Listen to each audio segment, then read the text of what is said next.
Hi, I'm John Conway. I'm a firefighter from Birmingham and I love to travel.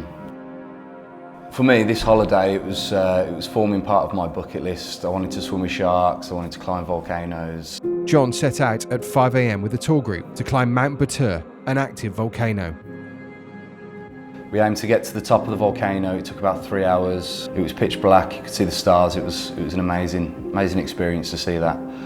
And by the time I got to the top, I was really kind of panting. And when he reached the summit, John heard screaming and discovered a fellow tourist had fallen 40 metres into the crater of the volcano. When all of a sudden we heard this terrible scream, we realised instantly that somebody had fallen in. I thought to myself at that stage that it's very unlikely that somebody would survive that fall. The terrain was really difficult. When I got there, John was already with her. He introduced himself. He said he was a firefighter and that he has medical training. I felt a great sense of relief knowing that he was there. Immediately when I saw her, first things I thought were spinal injuries because of the height. I couldn't actually believe how high she'd fallen. I looked around and there was very little English spoken, and there was no one to say, pass me this, you do that. It was literally like, you're on your own. It was, to which point she lost consciousness. She was turning blue as well, and I think that was probably the worst moment of the day really, because I thought that's when we probably lost her.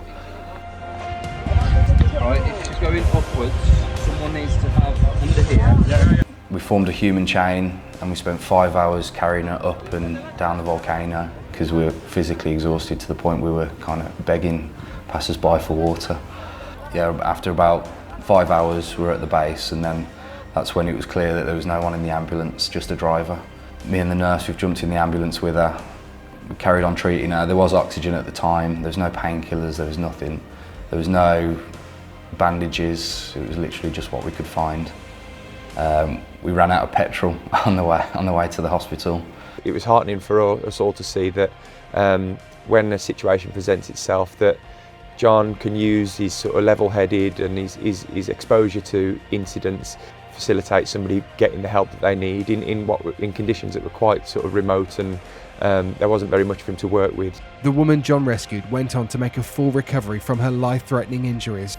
John was so calm throughout this, and he was amazing handling the situation. I'm really grateful that he was there that day. Being a firefighter, I think the same goes for pretty much every firefighter. They've joined this job to help people, so if they see anybody or a situation where they could help, I don't think anybody would hesitate. I think they'd just go straight in and help anybody, and that goes for any emergency service. What happened and what we did was so far out of our comfort zones, it doesn't actually feel real.